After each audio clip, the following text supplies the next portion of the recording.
Name? Padma.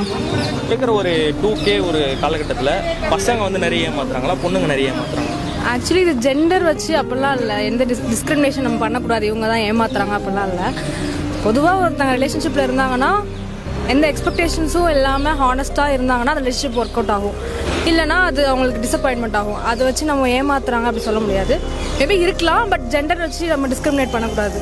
இப்போது உண்மையாக இருந்தால் அந்த ரிலேஷன்ஷிப் வந்து ஒரு மேரேஜில் போய் முடியுமா? முடியலாம், மேபி போகாமல் இருக்கலாம். அது பேஸ்டான அந்த 2 persons பொறுத்து இருக்குது.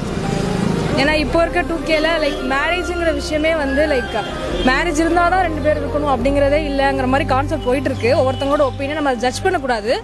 பண்ணுறதும் பண்ணாதான் அவங்க இஷ்டம், பண்ணாலும் ஓகே, பண்ணனாலும் ஓகே தான் அவங்க இஷ்டம். ஓகே, நீங்கள் வந்து லவ் மேரேஜ் தான் பண்ணீங்களா, அரேஞ்ச் மேரேஜ் பண்ணீங்களா?